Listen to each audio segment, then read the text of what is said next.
Hey YouTube, this is Wiggle here. Just going to do you a quick review of the new Dye I4 mask. This is my old mask. It's an Envision. It's a couple of years old. It's had about 3 lenses in it. It's done pretty good. This is the high def lens. I like it a lot. It's comfortable. It's lightweight. The only problem I've got with it is I keep getting shot in it. So when I was choosing a new mask, I went for the I4. The reason I went for the I4 was it's a low profile mask. Here it is, comes in this nice display. When I first took it out of the box I was a bit worried because it's really small. It looks like a kiddie's mask. It's reasonably comfortable. I normally wear it with a beanie as well, so my forehead is covered up. It's difficult to describe how figure hugging this mask is. It moves along your jawline without much space in between you and it. With the old Envision, there's bags of space.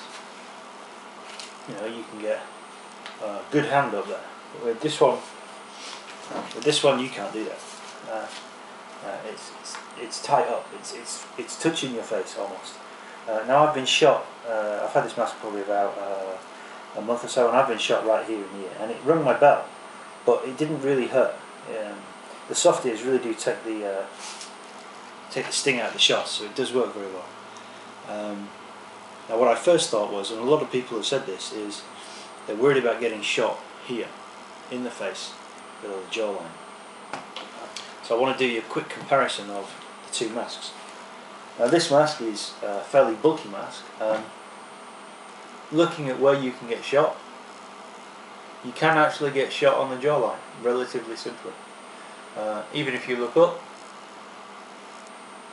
you could theoretically be shot in there. It'd be a weird angle, but it could happen, and it would probably hurt a lot. Your ears are completely enclosed, top part of the neck, and then it pretty much comes down the jawline. Comparing that to the I4,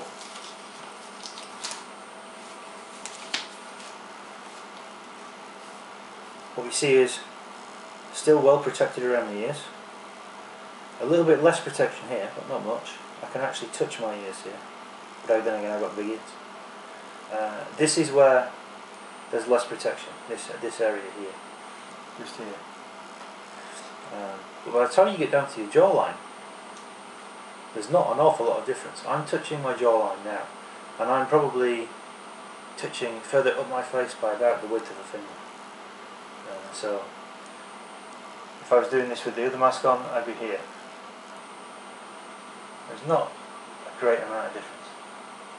The difference is visual because it's sculpted in, whereas the Envision mask is rather bulbous in this area. This one is sculpted in, gives it this pointy look. Okay, I'll have a look on the aesthetics, of course. I got the red liquid, which I think is pretty funky. It's very nice. I like the look of it. The quality side is not great, but certainly no worse than the Envision. Soft ears are great, very nice. The lens, it's got a really good vision, looking left and right. Your peripheral vision is much better than with the old mask. Much better. You know, you can see around here. What I'm going to do now is I'm going to take a quick break, and then I'm going to show you how to take the lens to bits. Okay YouTube, now I'm going to show you how to take the lens out of your Dye I4s. Okay, now I've done this a few times. I've got pretty slick at it. They call it a quick release system. When you first get them and you follow the instructions, it's not a quick release system. You need to pay attention to what you're doing and learn how to do it quick. Once you've done that, it's actually fairly simple. There's a tab on the inside in here. The first thing you do is you push. Okay, once you've done that, push forward on this little clasp. The tab is holding back. You do the same on the opposite side.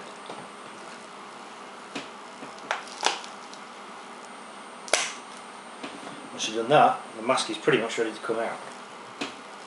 What I tend to do is push back on the mask at the back of the mask, pull it out. There it is. Now, one thing to note: if you ever get paint on the inside of your thermal mask, you need to wash that off immediately. I did get paint on the inside of my mask and I didn't wash it off. I put the mask in my bag and I put on my other mask. I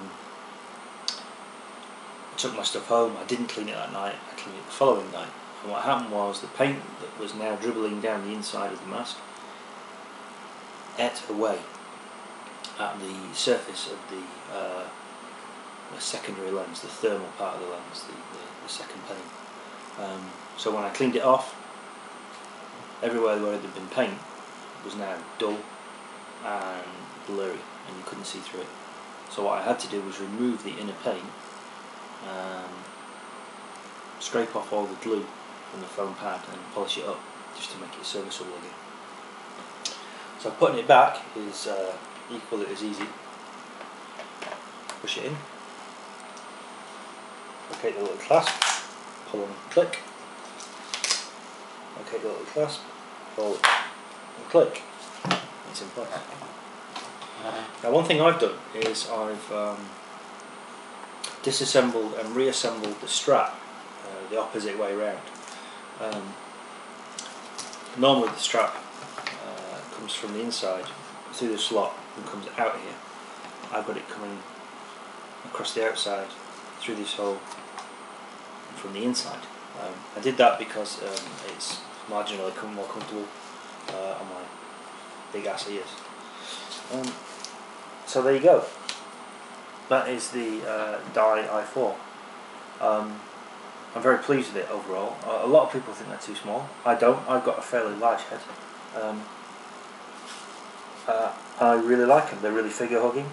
I'm sure that wearing this mask, balls have missed me, whereas if I'd been wearing that mask, they would have hit me.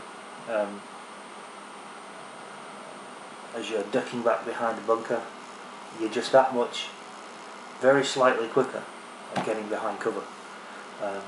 Plus, the mask weighs nothing. You can shake your head and it doesn't move. It doesn't have a chin strap. This one's quite a lot heavier. It does have a chin strap and it still moves more than this one. Of course, getting a lens out of that is hard work at the best of times. So this is now my favourite mask. I'm very pleased with it. I think you should try it.